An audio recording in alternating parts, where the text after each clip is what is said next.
Hi guys, welcome to my channel. నేను మీ బాలజంలా. ఈరోజు video topic ఏంటంటే, చాలామంది అడుగుతున్నారు మెన్స్ వేర్ షాపు సింపుల్గా చిన్నదిగా ఎలా పెట్టాలి, దానికి కావాల్సిన ప్రోడక్ట్ ఏమిటి, అండ్ దానికి ఎంత ఖర్చు అవుతుంది అనేసి చాలామంది అడుగుతున్నారు అనమాట. అందుకనేసి మీకు ఈ వీడియో చేయడం జరుగుతుంది. మీకు కొత్తగా మెన్స్ వేర్ షాపు సంబంధించి కానివ్వండి, చిన్నగా పల్లెటూరులో కానివ్వండి, ఒక మంచి సిటీలో పెట్టాలనుకున్న వాళ్ళకి, చిన్నగా సింపుల్గా పెట్టుకున్న వాళ్ళకి ఈ వీడియో చాలా ఉపయోగపడుతుంది.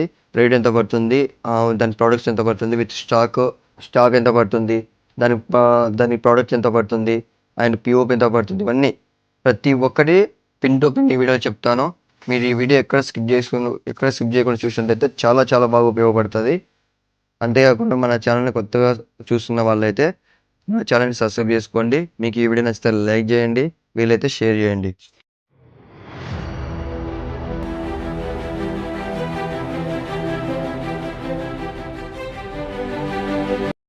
మెన్స్ వేర్ షాప్ పెట్టాలనుకున్నప్పుడు ఒక మంచి క్రౌడ్ ఉన్న ఏరియా చూసుకోవాలి, చిన్న షాప్ చూసుకోవాలి. అంటే మినిమం 10x30 ఆర్ 10x25 ఇలా మెజర్మెంట్ ఉన్న షాప్, చిన్న షాప్ చూసుకోవడం వల్ల మీకు ఇంటీరియర్ ఎక్స్పెన్సెస్ అనేది తక్కువ పడుతుంది, స్టాక్ కొంచెం తక్కువ పడి ఎక్కువ పెట్టేసుకోవచ్చు. మీకు బడ్జెట్ అమౌంట్ అనేది మీరు పెట్టుకోవచ్చు అనమాట. మీరు ఫస్ట్ షాప్ పెట్టాలనుకున్నప్పుడు మీరు షాప్ సెలెక్ట్ చేసుకున్న తర్వాత ఆ షాప్లో ఖాళీ షాపా లేదా ఇంటీరియరా, ఆల్రెడీ ఇంటీరియర్ ఉందా, ఉంటే మనము ఆ ఇంటీరియర్ని ఏం చేయాలి అనేది ఇప్పుడు మీకు చెప్తాను. ఒకవేళ మీరు ఆ షాప్కి వెళ్ళినప్పుడు ఖాళీ షాప్ అయితే మరి ఆ షాప్కి A to Z మీరు ఇంటీరియర్ చేసుకోవాల్సి వస్తుంది. లేదు ఒకవేళ ఆల్రెడీ ఇంటీరియర్ ఉంది అంటే మీకు మెన్స్ వేర్ సంబంధించి అయితే మీకు ఆ స్టాక్ అంటే ఆ ఇంటీరియర్ మీకు ఉపయోగపడుతుంది అంటే కనుక మీరు బార్గెన్ చేసి తీసుకోవచ్చు. లేదంటే కానీ మీకు డైరెక్ట్ చెప్పేసుకోండి, నాకు ఈ ఇంటీరియర్ ఇంత నచ్చలేదు, నేను కొత్తగా చేయించుకుంటాను, నేను సింపుల్గా చేయించుకుంటాను అని చెప్పేసేయండి. లేదు ఖచ్చితంగా మీరు ఈ ఇంటీరియర్తోనే తీసుకోవాలి అంటే కనుక మీరు దాని ప్రైస్ అడగండి. ఆ ప్రైస్ ఎంత పడుతుంది అనే విషయాన్ని మీరు కనుక్కొని మొత్తం మీరు క్యాలిక్యులేషన్ చేసుకోండి. మీకు ఇంటీరియర్ కాస్ట్ సరిపోతుందా లేదా ఇంకా తక్కువ కావాలనేసి మీరు చెక్ చేసుకున్న తర్వాత ఎంత చెప్తున్నాడు అది చెక్ అడగండి ఒకసారి. ఒకవేళ మీకు బడ్జెట్, మీకు ఆ ఇంటీరియర్ ఓకే, మీకు మొత్తం మెన్స్ సంబంధించినట్టే కానీ మీరు రీజనబుల్ రేట్లో తీసుకోండి. ఒకసారి ఇంటీరియర్ చేయించిన తర్వాత నెక్స్ట్ మనం సేల్ జరిగినప్పుడు ఆటోమేటిక్గా సెకండ్ లోకి వెళ్ళిపోతుంది అనమాట. అప్పుడు మీకు కొన్నిటికంటే 50% మీకు తక్కువ రేట్లో వస్తుంది. అంతేకాకుండా మీరు ఇంటీరియర్ ఫస్ట్ చెక్ చేసుకొని బార్గెన్ చేయండి. మీకు ఇంత బడ్జెట్ కావాలో అంతవరకు బార్గెన్ చేసుకోండి, వీలైతే తీసేసుకోండి. ఒకవేళ కాస్ట్లీ అంటే గాన మీరు వేరే షాప్ అని తీసుకోవచ్చు, లేదంటే గాన మీరు మళ్ళీ రెడీ చేసుకొని కొంచెం అడ్జస్ట్ చేసుకొని తీసుకోవచ్చు అనమాట. లేదు ఆ షాపు అతను కంపల్సరీ ఇంటీరియర్తో తీసుకుంటే నేను షాప్ ఇస్తాను అంటే గాన మీరు ఫస్ట్ మీరు క్యాలిక్యులేట్ చేయాల్సింది shop rent and shop advance and shop interior cost. ఇవన్నీ క్యాలిక్యులేట్ చేసుకొని మీరు మంత్లీ ఎంత బిల్ చేయగలరు అనే ఇది కూడా క్యాలిక్యులేట్ చేసుకున్న తర్వాత మీరు మొత్తం పేపర్ వర్క్ చేసుకోండి. ఓకే, మనకి ఇంత సపోజ్ షాప్ 20,000 10,000 అనుకోండి rent, shop advance 5 lakhs 10 lakhs ఉందనుకో, ఇంటీరియర్ కాస్ట్ ఒక 5 lakhs ఉందని చెప్పారనుకోండి, మీరు ఇంటీరియర్ని 50% తీసుకుంటే 2.5 lakhs అవుతుంది అనమాట. షాప్ రెంట్, షాప్ అడ్వాన్స్ అన్ని లెక్కేసుకొని కౌంట్ చేసుకొని మీరు నాకు ఇంత ఇవ్వగలను, లేకపోతే లేదంటే ఒకవేళ తీసుకుంటే తీసుకోవచ్చు, లేదంటే మీరు వేరే షాప్ సింపుల్గా చేసుకోండి. మీకు ఒకవేళ రీజనబుల్ తీసుకుంటే మీకు మనీ చాలా సేవ్ అవుతుంది. పాత ఇంతకుముందు ఉన్న ఇంటీరియర్ ఉంటే కన్నా ప్రాబ్లం లేదు. కొత్తగా పెట్టుకోవాలి, సింపుల్గా పెట్టుకోవాలి, చాలా లో బడ్జెట్లో పెట్టుకోవాలి, చూడడానికి చాలా బాగుండాలి సింపుల్గా అనే వాళ్ళకి మీకు పిన్ టు పిన్ చెప్తాను. అది మనకి షాప్లో ఏమేమి కావాలంటే, మనం షాప్ తీసుకునేటప్పుడే ఫస్ట్ చెక్ చేసుకోవాలి షాప్కి ఏం కావాలి అనేసి. నేను ఒకవేళ ఖాళీ షాప్ అయినా కానీ లేకపోతే ఏం లేకుంటే కానీ మీకు నేను చెప్తాను ఏమేమి కావాలో, ఎంత రేటు పడతాయి చెప్తాను, మీరు నోట్ చేసుకోండి. ఇప్పుడు పెరిగిండొచ్చు తగ్గిండొచ్చు చెప్పలేము, ఒక చోట ఒక రకంగా ఉంటాయి రేట్లు అనేది. నేను అప్రాక్సిమేట్గా క్యాలిక్యులేట్ చేసి నాకు ఇంతకుముందు నేను షాప్ పెట్టాను కదా ఆ ఎక్స్పెన్స్ బట్టి ఎంత పడ్డాయి జస్ట్ అప్రాక్సిమేట్ చెప్పాను అనమాట. మీకు ఇప్పుడు రేట్ చెప్తాను, ఫస్ట్ ఏమేమి కావాలో చెప్తాను. ఫస్ట్ మనము షాపు సింపుల్గా పెట్టుకోవడానికి ఫస్ట్ కావాల్సింది మనకి షాప్లో పిఓపి ఉండాలి. ఓకేనా, పిఓపి కంపల్సరీ ఉండాలి. ఎందుకంటే ఒకవేళ సమ్మర్ అనుకోండి, పిఓపి ఉంటే కొంచెం కూలింగ్ అనేది ఎక్కువ ఉంటుంది, అది కూలింగ్ బాగా సపోర్ట్ చేస్తుంది అనమాట. నెక్స్ట్ వన్ వచ్చేసి కింద ఫ్లోర్ మ్యాట్ ఉండాలి. మీరు టైల్స్ వేసుకుంటే రేపు పొద్దున మీరు డిస్పోజ్ చేయలేరు, రిమూవ్ చేసలేరు కాబట్టి మ్యాట్ అనుకోండి, తక్కువ బడ్జెట్లో అయిపోద్ది. మీరు వెళ్ళేటప్పుడు తీసేసి వెళ్ళిపోవచ్చు అనమాట. రేట్ కూడా తక్కువ రేట్ పడుతుంది అనమాట. నేమ్ బోర్డు కంపల్సరీ ఉండాలా. మన షాప్ ముందర మన డోర్ గ్లాస్ ఉంటాయి కదా, డోర్ గ్లాస్ కంపల్సరీ ఉండాలి. ఎందుకంటే ఎవరు రాకుండా, డస్ట్ రాకుండా అనేది మీకు ఉపయోగపడుతుంది అనమాట. నెక్స్ట్ వచ్చేసి మ్యానిక్స్. షాపుకి బయట మనం మ్యానిక్స్ పెడతాం. మీరు షోరూమ్ మెన్స్వేర్ కానివ్వండి, షోరూమ్ వెళ్ళినప్పుడు క్లాత్ షాప్కి సంబంధించి షోరూమ్ వెళ్ళినప్పుడు బయట మ్యానిక్స్ ఉంటాయి కదా, చిన్న చిన్న బొమ్మలు ఉంటాయి కదా, షర్ట్ పాయింట్స్ తీసి పెట్టింటారు కదా డిస్ప్లేకి, అలాంటివి అవి కంపల్సరీ ఉండాలి. అలా ఉంటే మీకు చాలా ఉపయోగపడుతుంది, చూడడానికి మంచి లుక్ వస్తుంది. లేకపోతే చాలా గలీజ్ ఉంటుంది అనమాట. మెయిన్ కావాల్సింది స్టాకే కదా. ఇప్పుడు స్టాక్ లేని మీరు ఎలా సేల్ చేస్తారు, ఎలా అమౌంట్ ఎన్ని చేస్తారు. సో మీకు ఈ స్టాక్ కంపల్సరీ ఉండాలి. నెక్స్ట్ వన్ వచ్చేసి మనకి గాలి తగలాలంటే ఫ్యాన్స్ కంపల్సరీ కావాలి కదా. ఆ షాప్కి ఎన్ని కావాలో దాన్ని బట్టి ఫ్యాన్స్ తీసుకోవాలి. లైటింగ్ ఉండాలి. మనం బాల్ లైట్ పెట్టేసుకోవచ్చు, లేదంటే మనం ఎల్ఈడి లైట్, సీలింగ్ లైట్స్ ఉంటాయి, ఎల్ఈడి లైట్స్ ఉంటాయి. కొంచెం మంచి బ్రైట్ ఉండాలి. డల్ ఉంటే మనం ఏ క్వాలిటీ మెయింటైన్ చేస్తున్నాం, అది క్వాలిటీ ఎలా ఉంది అనేసి కస్టమర్కి ఐడియా ఉండదు అనమాట. అందుకనేసి మంచి బ్రాండెడ్ లైటింగ్ యూజ్ చేసుకోవాలి. నెక్స్ట్ వచ్చేసి ఏసీ. మీరు వానాకాలంలో ప్రాబ్లం ఉండదు, చలికాలం ప్రాబ్లం ఉండదు, కానీ సమ్మర్లో కంపల్సరీ ప్రాబ్లం ఉంటుంది. ఎందుకంటే షాపులో హెవీ హీట్ ఉంటుంది, చాలా హెవీ ఉంటుంది. కాబట్టి మీరు ఏసీ వాడితే చాలా మంచిది. మీకు ఆ బడ్జెట్ లేదనుకుంటే ఆప్షన్ చేసుకోవచ్చు, ప్రాబ్లం అయితే ఏం లేదు. ఎందుకంటే సమ్మర్లో పెట్టుకుంటే మీకు కూలింగ్ ఉంటుంది. కస్టమర్ ఎక్కువ మంది వచ్చినప్పుడు మనకి క్లమ్జీ అనేది ఉండదు అనమాట. నెక్స్ట్ వచ్చేసి ఇప్పుడు నేను చెప్పేది ఏంటంటే, ఇప్పుడు ఏం చెప్తానంటే, ఇప్పుడు మనం మెటీరియల్ ఏం కావాలి షాప్కి, ఇప్పుడు ఇవన్నీ మెయిన్ ఇవి. నెక్స్ట్ మెటీరియల్ ఏం కావాలి, మెయిన్ మనము ఫిక్స్ చేయడానికి, ఫిక్స్ చేయడానికి వాల్ ఛానల్ ఉంటుంది, స్ట్రైట్గా ఉంటుంది. మీకు సైడ్ ఇస్తాను, వాల్ ఛానల్ స్ట్రైట్ ఉంటుంది, ఆ ఛానల్ కావాలా. అండ్ క్లాంప్స్, దానికి ఫిట్ చేయడానికి క్లాంప్ మనకి ఇలా స్ట్రైట్ ఉంటాయి అనమాట క్లాంప్స్, ఆ క్లాంప్ ఉండాలి. బిగ్ సైజ్ తీసుకోండి, దానిలో చిన్న సైజ్ అయితే వద్దు. Glass minimum 2 feet into 5 feet కానీ, 2 feet ఇంటూ కానీ 4 feet కానీ ఉండాలి. Width 2 feet, sorry height 2 feet, width 4 feet. Minimum ఈ ఫీట్ మెజర్మెంట్ తీసుకోండి.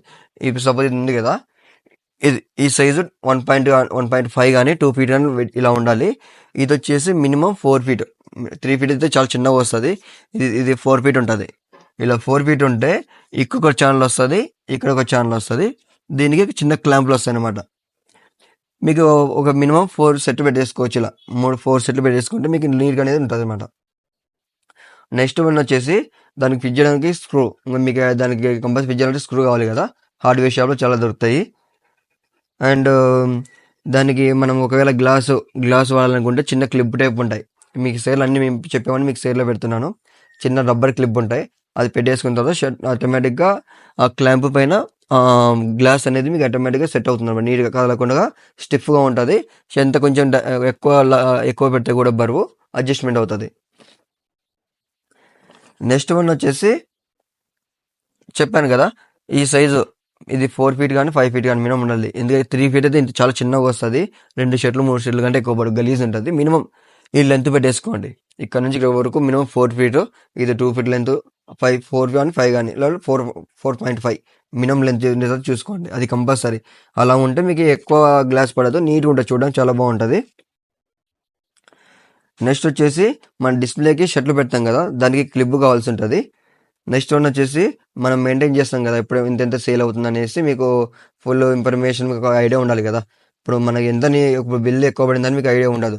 సో మీకు బిల్లు మెయింటైన్ చేయడం వల్ల ఏమవుతుందంటే, ఎంత స్టాక్ సేల్ అవుతుంది, ఏ స్టాక్ సేల్ అవుతుంది, మనకి ఎంత ప్రాఫిట్ వస్తుంది, ఎంత సేల్ చేస్తున్నాం అనేది మీకు ఒక ఫుల్ ఇన్ఫర్మేషన్, ఒక మంచి ఐడియా అనేది ఉంటుంది అనమాట. బిల్లు కంపల్సరీ మెయింటైన్ చేయాలి.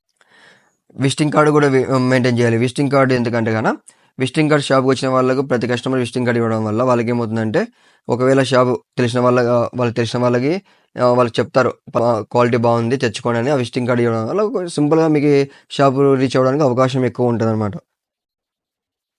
అంతేకాకుండా వాల్ పేపర్ ఏంటంటే చూపిస్తాను ఇప్పుడు. ఇది వాల్ పేపర్ అనమాట. మనం ఇది ఉంది కదా, ఈ వాల్ పేపర్ ఎందుకు పెట్టామంటే, మనకు ఇప్పుడు సపోజ్ మీకు సింపుల్ చెప్పాలంటే, ఒక ఖాళీ ఉంటుంది, ఈ పిఓపి పెయిన్ ఉంది కదా, ఈ పిఓపి ఉంది కదా, ఇలాంటి మరి వాల్ ఉందంటే, వాల్ కానివ్వండి, జస్ట్ మనకి నీట్గా పెయింట్ లేకపోతే కానీ మీరు ఇలాంటి వాల్ వేసుకుంటే ఏమవుతుందంటే చూడడానికి చాలా మంచిగా ఉంటుంది. అంటే ఇలాంటి వాల్ పేపర్ వేసుకుంటే చూడడానికి చాలా బాగుంటుంది. ఇది ఎలా ఉంటుంది అంటే, మీకు కింద కొంచెం డ్యామేజ్ అయింది చూపిస్తాను చూడండి.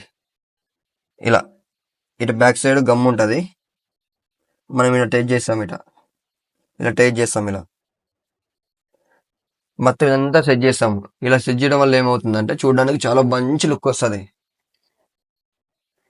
చూసే వాళ్ళకి ఇది అసలు వాల్ కాదు, ఏదో మంచి డిజైన్ చేయించారు అన్నట్టు ఉంటుందన్నమాట. మీరు చూడొచ్చు బ్యాక్ సైడ్ ఇది వాల్ మాదిరి వాల్ ఉంటే నేనేం చేస్తాను, వాల్ పేపర్ వేస్తాను అనమాట. చూడడానికి మంచి లుక్ వస్తుంది. అదే వాల్ ఉందనుకోండి ఏదో లోకల్ షాప్ మాదిరి గలీజ్గా ఉంటుంది అనమాట. అందుకని ఇలా వాల్ ఇలా స్టిచ్ చేస్తాను. ఇది కానివ్వండి, నాకు ఫస్ట్ ఎలా ఉందంటే పైన ఇక్కడ ఉంది కదా, ఇలా ఉంది. ఇది ఇలా ఈ కలర్ ఉన్న వైట్ కలర్ ఉన్నది నేను ఇలా స్టిచ్ చేసుకున్నా. ఇలా మొత్తం మ్యాట్ వేయించుకున్నాను అనమాట. ఇలాంటి ఇదే డిజైన్ కాదు, చాలా డిజైన్ మీకు ఆన్లైన్లో ఫ్లిప్కార్ట్ అమెజాన్లో ఉంటాయి. మీరు దీని తగ్గట్టు తీసుకొని స్టిచ్ చేసుకోవచ్చు. ఎక్స్పీరియన్స్ ఉన్న వాళ్ళకైతే మంచిగా వస్తుంది, ఎక్స్పీరియన్స్ లేకపోతే పరిస్థితి ఇలా ఉంటుంది అనమాట. నాకు కొంచెం ఐడియా ఉంది కాబట్టి నేను వేసుకున్నాను, అన్ని చోట్ల నేను వేసుకుంటాను, అందుకే చెప్తున్నా.